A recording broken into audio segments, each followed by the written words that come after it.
देखिए पिछले वीडियो में हमने क्वेश्चन नंबर 50 तक कर लिए थे। अभी क्वेश्चन नंबर 51 से हम देखेंगे। क्वेश्चन नंबर 51 क्या है? किसी यदि किसी समांतर श्रेणी का सर्वांतर कितना हो, 5 हो, तो हमें ज्ञात करना है कि A18 माइनस A13 क्या होगा, मतलब 18वां पद माइनस 13वां पद कितना होगा, ये हमें निकालना है। तो हमें दिया क्या गया है कि दिया गया है हमें यदि किसी समांतर श्रेणी का सर्वांतर D, सर्वांतर को क्या बोलते हैं, D। तो D की वैल्यू हमें दी गई है, D बराबर कितना दिया गया है, 5। तो D की वैल्यू हम लिख देंगे यहाँ पर कितनी, 5। अब ये क्या दिया गया है D के अलावा, हमें निकालना क्या है, A18 minus A18 minus A13। तो A18 को क्या लिख सकते हैं, A प्लस 17D। A18 का मतलब होता है 18वां पद। तो 18वां पद क्या कितना होता है, A प्लस 17D। अब इसके बाद क्या करना है, माइनस लगाना है। A13 इसको क्या लिख सकते हैं, A प्लस 12D। जितना यहाँ लिखा हो उससे एक कम D। तो माइनस का A हो जाएगा, क्यों, माइनस का अंदर प्रवेश करेंगे, माइनस का कितने D, 12D। अब इसको सॉल्व करते हैं। A से A क्या हो जाएगा, कैंसिल, 17 में 12 गए तो कितने बचेंगे, 5D। 5 उसी तरह रखेंगे। D का मान हमें पहले से ज्ञात है, कितना है, 5। तो 5 गुणे 5 यानी आंसर कितना आ जाएगा, 25। ये क्वेश्चन नंबर आपका कौन सा था, 51। अब क्वेश्चन नंबर कौन सा देखेंगे हम लोग, 52। 52 नंबर क्वेश्चन देखिए क्या लिखा हुआ है। 52 नंबर क्वेश्चन बोल रहा है कि एपी है, एपी दी गई हमें, क्या है एपी में, एपी 10 7 4, 10 7 और 4 का 30वां पद निकालना है हमें। 10 7 4 का कौन सा पद, 30वां पद ज्ञात करना है। हम कैसे निकालेंगे, एपी पहले जो लिखिए, 10 है, 7 है और कितना है, 4। तो एपी लिख ली 10 7 और 4, dot dot dot dot dot ऐसे दी गई। हमें इसका 30वां पद निकालना है, कौन सा पद, 30वां। अभी बताया हमने 30वां पद A13, इसको क्या लिखेंगे, जितने हो उससे एक कम D लिखते हैं, उससे क्या लिखते हैं, एक कम D। तो इसको क्या लिख देंगे, A13 को A plus 29D, A plus 29D। क्या लिख देंगे, A प्लस 29D। अब ये ए की वैल्यू हमें यहाँ से निकालना है। ए क्या होता है, प्रथम पद, यानी कितना, 10 प्लस 29 गुणे डी। डी की वैल्यू देखिए कितनी है, यहाँ से ये कितना हो रहा है, इसमें 7 में 10 जाएंगे, 7 माइनस 10, ये डी होता है T2 माइनस T1, यानी A2 माइनस A1। दूसरे में पहला वाला घटा तो दूसरे में पहला वाला 7 में 10 तो माइनस का 3, तो यहाँ लिख देंगे माइनस का 3। ये 10 तो उसी तरह रहेगा, ये प्लस ये माइनस, तो प्लस माइनस क्या हो जाएगा, माइनस। 30 तिहाई 90, यानी ये बचा 87। अब 87 में 10 जाएंगे तो माइनस के कितने आ जाएंगे, 77। तो ये 52 नंबर का आंसर कितना होगा, माइनस का 77। अगला क्वेश्चन देखिए कौन सा नंबर है क्वेश्चन, अगला क्वेश्चन है इसका 53 नंबर। लिखा है कि किसी समांतर श्रेणी में d बराबर माइनस का 4, n बराबर 7 और an बराबर कितना दिया गया है, an बराबर 4। तो हमें a का मान बताना है, किसका मान बताना है, a का। हमें किसी समांतर श्रेणी में d पता है माइनस का 4 है, n पता है 7 है। तो हम यहाँ लिखेंगे कौन सा नंबर, क्वेश्चन नंबर पहले डाल लेते हैं। ये क्वेश्चन नंबर 53 नंबर है। क्वेश्चन क्या कह रहा है, d की वैल्यू हमें दी गई है, d हमें दिया गया है माइनस का 4। इसके बाद n दिया गया है 7 और दिया गया है an बराबर 4। हमने फार्मूला क्या पढ़ा था an का, an बराबर क्या होता है, a plus n minus 1 into D. an की वैल्यू कितनी है, 4, तो यहाँ 4 लिख देंगे, बराबर a कितना नहीं पता, यही निकालना है, प्लस n देखिए यहाँ कितना है, 7, तो यहाँ लिख देंगे 7 माइनस 1 और d कितना था, माइनस का 4, तो ब्रैकेट लगा लेंगे तब लिखेंगे माइनस का 4। अब देखिए कैसे करेंगे, ए की वैल्यू निकालना, 4 वैसे रखो यहाँ, बराबर क्या, ए। अब ये देखिए 7 में 1 जाएंगे 6, ये माइनस, ये प्लस, तो प्लस माइनस माइनस, 7 में 1 गए 6, 6 चौको 24, तो यहाँ 24 लिख देंगे। ए की वैल्यू निकालना है, इसको इधर ले आइए, तो माइनस का 24 है, प्लस का 24 हो जाएगा, और 24 4 में जब जुड़ जाएगा, ये प्लस का है ये भी प्लस का, तो 24 और 4 कितने हो जाएंगे 28, तो ए की वैल्यू यहाँ से कितनी आ जाएगी 28। चलिए अगला क्वेश्चन देखते हैं। अब क्वेश्चन नंबर 53 हो गया। आप 54 नंबर देखिए, क्या लिखा है 54 नंबर क्वेश्चन। लिखा है दो आकृतियां जिनके आकार समान हो, जिनके क्या समान हो, आकार समान, परंतु आवश्यक रूप से अमाप समान न हो। फिर क्या बोला गया है, परंतु आवश्यक रूप से अमाप समान न हो। अब इसमें थोड़ा कंसेप्ट देखिए क्या है। अगर दो आकृतियां हैं, जैसे एक ये हमने वृत्त ले लिया, एक ये हमने वृत्त ले लिया, दो आकृतियां हैं, दो वृत्त हमने ले लिए। अब इनके आकार तो दोनों वृत्ताकार हैं, लेकिन इनकी माप समान नहीं। आकार का मतलब देखने से, अमाप का मतलब मापने से। तो इनके आकार तो समान है, लेकिन अमाप समान नहीं है, माप इनकी अलग अलग है, दोनों की त्रिज्याएं अलग अलग। तो इनको बोलते हैं समरूप। क्या बोलते हैं, समरूप। अब दो ऐसे बना दीजिए वृत्त जिनकी त्रिज्या सेम सेम हो, तो ये दोनों क्या हो जाएंगे, समरूप तो होंगे ही, साथ में और क्या हो जाएंगे, सर्वांग सम भी होंगे। तो जब अमाप और अमाप भी सेम सेम हो और आकार भी सेम सेम, आकार और अमाप दोनों हो सेम सेम, तब ये क्या होते हैं, सर्वांग सम। और जब सिर्फ आकार हो तो क्या होते हैं, समरूप। यानी दुनिया में जितने भी वृत्त होते हैं सब क्या होते हैं, समरूप। दुनिया में जितने भी वर्ग होंगे सब क्या होंगे, समरूप। क्यों होंगे, क्योंकि इसकी मान लीजिए भुजा 2 है, तो ये सब 2 2 होंगे। इनकी कितनी है, 4 4। अब इनका भाग लगाएंगे तो सब में क्या आ जाएगा, सेम सेम। उनके कोण भी, संगत कोण सब क्या होते हैं, बराबर। तो इस वजह से अमाप समान हो, आकार भी समान हो, तो उसे सर्वांग सम बोलेंगे। सिर्फ क्या समान होगा, आकार, तो उन्हें क्या बोलेंगे, समरूप। तो ये क्वेश्चन समझ में आ गया होगा। अगला क्वेश्चन देखिए, क्वेश्चन नंबर कौन सा है, 55। क्वेश्चन नंबर 55 देखिए, चित्र में दिया गया है ए बी 3 सेंटीमीटर है, ए सी 6 है, बी डी 2 है और सी डी 4 है। तो बी ए डी और सी ए डी, तो इसको हम इसी में बताया दे रहा है क्वेश्चन। ये देखिए ए बी दिया है कितना है, 3 सेंटीमीटर। ये बी डी दिया है 2 सेंटीमीटर, और इधर देखिए सी डी कितना है, 4, और ये ए सी कितना है, 6। अब इसमें देखिए कोण बी ए डी, ये निकालना क्या है, कोण बी ए डी। देखो बी कहाँ है, ये है, ए कहाँ है, ये है, और डी ये। तो बी ए डी ये वाला कोण हो गया, ठीक। इसके बाद और दूसरा क्या निकालना था हमें, सी ए डी। सी ये है, ए ये है, और डी ये, तो यानी ये वाला कोण जो बीच में है वो, ये कोण, इनका अनुपात निकालना है। अब देखिए कैसे निकालेंगे, ये वाले ट्रायंगल में देखिए, इसमें ए डी बी में और ए डी सी में, ए डी सी और ए डी बी, इन दोनों इन ट्रायंगल में देखिए। अब ये पता है कि इनका इसके साथ अनुपात, 3 का दुगुना है 6, 2 का दुगुना क्या है 4, तो इनकी भुजाओं का अनुपात क्या है, बराबर। भुजाओं का अनुपात क्या है, बराबर। इन दोनों भुजाओं का, और ये भुजाएं क्या है, उभयनिष्ठ, तो इसका भी अनुपात क्या होगा, बराबर। तो यानी ये दोनों त्रिभुज क्या हो जाएंगे, समरूप। और जब दो त्रिभुज समरूप होते हैं तो उनके संगत कोण क्या होते हैं, बराबर।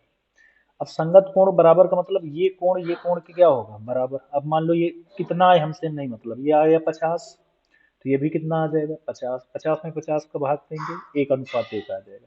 ये आया मान लो 20, तो ये भी कितना आएगा, 20, क्योंकि दोनों बराबर हैं। और जब दोनों 20 आए तो 20 में 20 का भाग दोगे, कितना आएगा, 1:1। यानी इन दोनों कोणों का मान कितना होगा, 1:1। तो इतना याद रखना है। अगला क्वेश्चन देखिए, फिर भी इसी चित्र में, दिए गए चित्र में त्रिभुज एबीसी के आधार बीसी के समांतर रेखाखंड पीक्यू खींचा गया है। तो और दिया गया है बीसी, पीक्यू अनुपात बीसी बराबर 1:3, तो एपी और पीबी का अनुपात ज्ञात करना है। अब चित्र में दिखाते हैं आपको। ये दिया गया है पीक्यू, ये हमको क्वेश्चन में दिया कितना गया था, पीक्यू हमें दिया गया था 1, ये 1 है, और बीसी हमें 3 दिया गया है, ये कितना है, 3। ये 1 है और ये कितना है 3। अब देखिए हमें पूछा क्या गया है, AP और PB, AP ये और PB ये, इसका अनुपात पूछा गया। अब एक क्वेश्चन से सारे क्वेश्चन समझना। अगर इसमें ये भी पूछ ले A से कहाँ तक Q तक और Q से C तक, तो जो AP और PB का आएगा वही AQ और QC का आएगा। ये दोनों रेखाएं समांतर भी दी गई। अब देखिए इसमें अगर हमें करना होगा सवाल तो कैसे करेंगे। एक तो ये वाली भुजा समांतर जो है ये है, यानी एक ट्रायंगल हम ले सकते हैं APQ। दूसरा बड़ा वाला ट्रायंगल ले सकते हैं ABC। फिर दोनों को हम दिखाएंगे समरूप। समरूप कैसे दिखाएंगे, देखिए ये कोण के क्या है बराबर, क्यों, ये कौन से संगत कोण है। जब दो समांतर रेखाएं को एक तिर्यक रेखा काटे तो उनके संगत कोण क्या होते हैं बराबर। और क्यों किसके बराबर हो जाएगा, सी के। इसका क्यों ये छोटे वाले त्रिभुज का ये सी के बराबर। कोण पी किसके बराबर हो जाएगा, बी। अगर दो त्रिभुज के कोण बराबर हो जाए तो वो क्या हो जाते हैं समरूप। ये दोनों त्रिभुज क्या हो गए समरूप। अगर दोनों त्रिभुज समरूप हो गए तो इनकी भुजाओं का अनुपात क्या होगा बराबर, यानी AP का अनुपात किससे, AB से।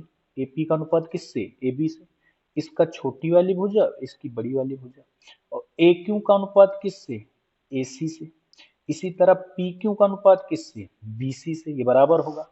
अभी PQ और BC तो हमें दिया है 1:3, तो यानी AP भी कितना आएगा 1 और PB भी कितना आएगा 3। ये हमें दिया गया है। अब ये 1:3 क्या आया, AP और AB का। लेकिन हमसे पूछा देखिए कुछ और गया था, AP और PB का पूछा गया था। PB यानी सिर्फ इतना, ये टोटल देखिए AP और PB मिला के पूरा AB बना। AP और PB ये जोड़ दीजिए तो 3 हो जाएगी। तो ये अगर 1 है तो PB सिर्फ कितनी हो जाएगी 2। समझ में आया। देखिए AP कितना है 1 और टोटल ए बी कितना है 3। अगर ये 1 है तो सिर्फ पी बी निकालेंगे तो कितना आ जाएगा 2, यानी ये 1:2 कितना हो जाएगा 2। तो इसका आंसर कितना आ जाएगा 1:2। अब इसी तरह से अगर ये पूछता ए क्यू और क्यू सी, ए क्यू और क्यू सी, तब भी ये 1:2 आता।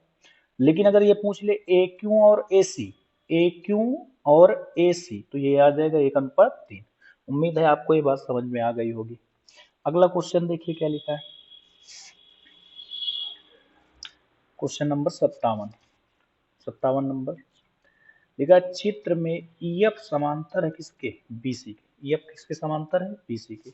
यदि AE अनुपात BE बराबर 4:3, 4:1 और CF है 1.5, तो हमें निकालना क्या है AF की लंबाई। अब चित्र में आते हैं, AF है कहाँ पे, ये है AF, ये निकालनी। हमें दिया क्या क्या गया है, हमें दिया है इसमें कि AE और BE, AE ये है और BE ये है। ये कितना दिया है AE और BE का अनुपात, AE दिया है 4, ये हो गया 4, और ये BE हो गया 1, ये है 1।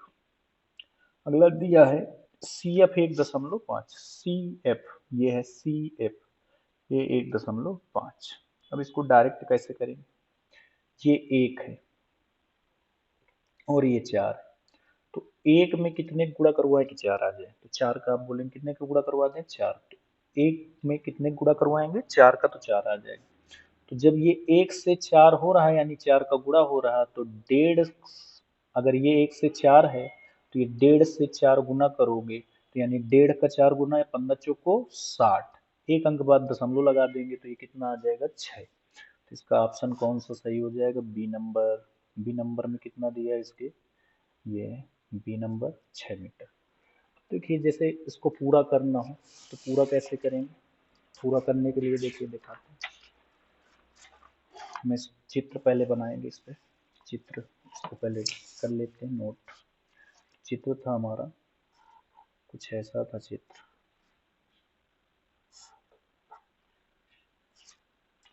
अब इस चित्र के जरिए हम आपको समझाएंगे।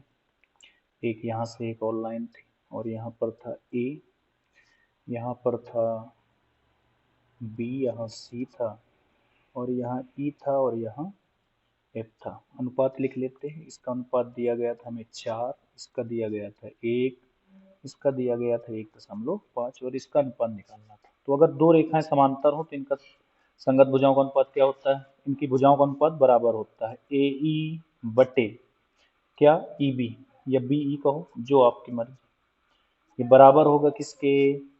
इधर से देखिए ए एफ बटे एफ सी, ए एफ बटे एफ सी। ए ई 4 दिया है और इसके बाद बी ई कितना दिया गया है? 1, बराबर होगा ए एफ तो निकालना है हमें, ये ए एफ निकालना था। एफ सी 1.5, इधर इधर गुणा करवा दो। ए एफ का 1 में तो ए एफ 15 चौको 60, एक अंक बाद दशमलव पॉइंट लगा देंगे तो ये कितना आ गया? 6 सेंटीमीटर। करने का तरीका ऐसा होता है। उम्मीद है आपको ये क्वेश्चन भी समझ में आ गया होगा। नेक्स्ट क्वेश्चन देखिए क्या बोला गया है। यही इसी तरह का है एक क्वेश्चन, उसमें भी सेम यही डिजाइन बनाना है। यहाँ दिया गया है ए बी सी और यहाँ बीच में दिया गया है क्या? डी और ई, डी और क्वेश्चन हम आपको दिखा देते हैं। ये question A B C D और ई। अब इसमें देखिए दिया क्या गया था हमें, इसमें निकालना क्या था।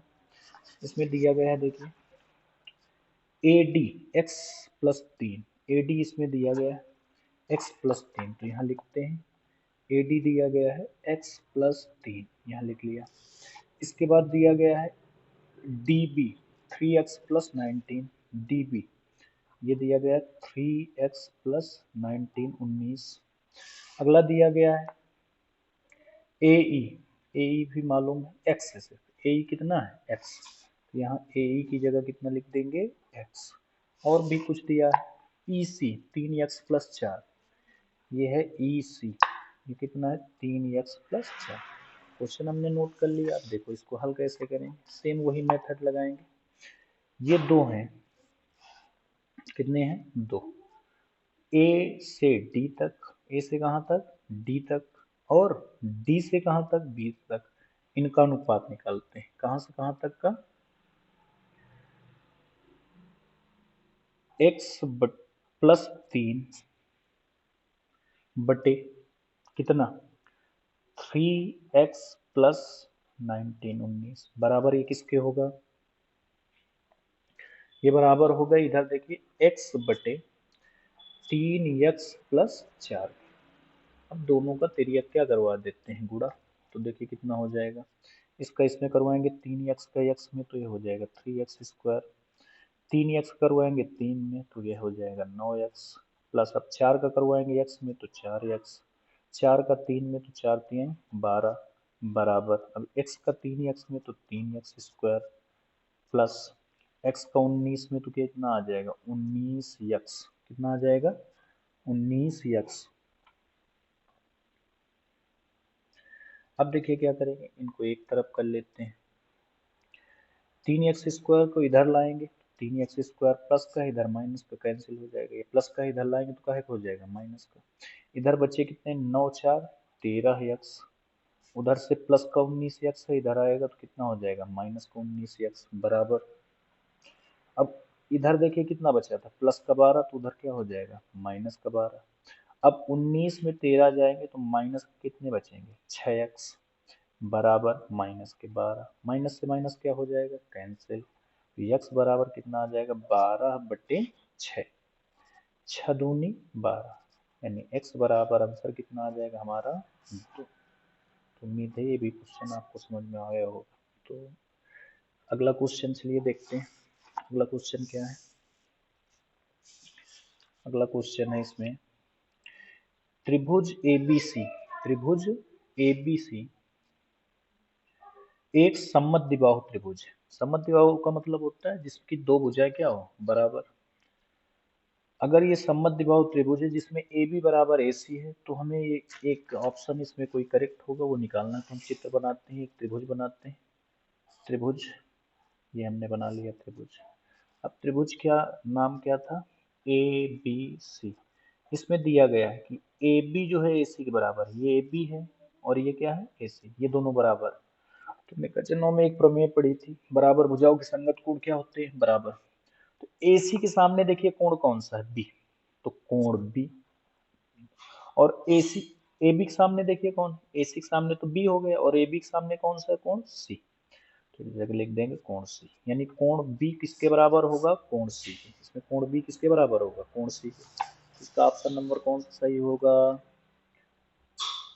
A नंबर, कोण B किसके बराबर होगा, कोण C के। अगला है भुजा ए वाले समबाहु त्रिभुज की ऊंचाई होती है। तो इसमें हम दो प्रश्न करेंगे, देखिए कैसे कैसे। एक भुजा ए ऊंचाई है, एक समबाहु त्रिभुज है। समबाहु त्रिभुज का मतलब जिसकी सभी भुजाएं क्या हो, बराबर। ये भुजा ए है, तो ये भुजा भी कितनी होगी, ए। ये भुजा भी कितनी होगी, ये समबाहु त्रिभुज। अब इसकी ऊंचाई जो होगी वो ये होगी। अब समबाहु त्रिभुज की खासियत होती है कि जो शीर्ष से डाला गया लंब होगा वो इसको सममत विभाजित करेगा, यानी इसकी ये आ जाएगी a/2, इसका भी आ जाएगा a/2, और ये 90 अंश होता है। कितना होता है, 90 अंश। इधर भी 90 अंश, इधर भी 90 अंश। तो हम इसमें पाइथागोरस प्रमेय का भी प्रयोग कर सकते हैं।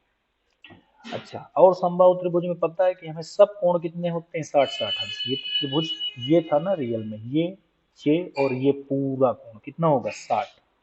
तो यानी ये 60 अंश है। अब देखिए इसको हम पूरा हल करवाए देते हैं।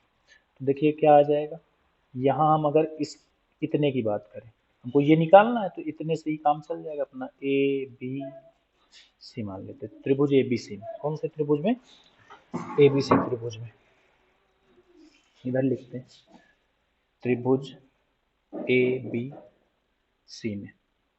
त्रिभुज ABC में हमें क्या क्या पता है, देखिए ये क्या है, लंब, और ये क्या है, कर्ण। कर्ण हमें पता है, इस वजह से कह रहे हैं। ये निकालना है, तो हम इसमें क्या लगा सकते हैं, लंब कर्ण किसमें पता होते हैं, साइन में। तो साइन 60 कितना, साइन 60 कितना, साइन 60। साइन 60 कितने के बराबर होगा, साइन 60 बराबर लंब बटे कर्ण। लंब कितना है, AB, यही निकालना है, तो AB की जगह AB लिख देंगे, बटे कर्ण। कर्ण कितना था इसका, A, तो कर्ण आ जाएगा। साइन 60 का मान कितना होता है, √3/2 बराबर AB और बटे AB की वैल्यू चाहिए, तो AB बराबर कितना आ जाएगा, ये गुणे बटे में है तो कहाँ चला जाएगा, गुणे में, तो √3a/2, ये आ गया आंसर। तो समबाहु त्रिभुज की ऊंचाई जो होती है वो क्या होती है, √3a/2। अब इसमें एक और क्वेश्चन सुनिए। अब अगर ये पूछ लिया जाए कि समबाहु त्रिभुज में शीर्ष से डाले, किसी भी शीर्ष से, चाहे ये वाला हो चाहे ये वाला हो, शीर्ष से डाले गए लंब की लंबाई, यहाँ से अगर मान लो ऐसे डाल दिया गया, ये शीर्ष है, ये भुजा क्या हो जाएगी, आधार, तो भी यही आएगा। ऊंचाई को ही शीर्ष लंब की इसमें क्या कहते हैं, लंबाई, 3a/2। बस ये ध्यान रखना भुजा का, अगर यहाँ पर भुजा 2a हुई, तो देखिए यहाँ पर जो आंसर आएगा इसमें 2 का और क्या हो जाएगा, गुणा, तो ये 2 से 2 क्या हो जाएगा, कैंसिल, फिर कितना आ जाएगा, √3a। तो जब भुजा 2a होगी तब शीर्ष लंब पूछे या ऊंचाई पूछे, आंसर कितना होगा, √3a। और जब भुजा a होगी तो आंसर आएगा √3a/2, ये याद रखना हमेशा। तो इससे 2 क्वेश्चन हो गए हमारे, इंपॉर्टेंट भी है ये क्वेश्चन। इसके बाद अगला क्वेश्चन देखिए, अगला क्वेश्चन देखिए क्या था इसमें। क्वेश्चन है कि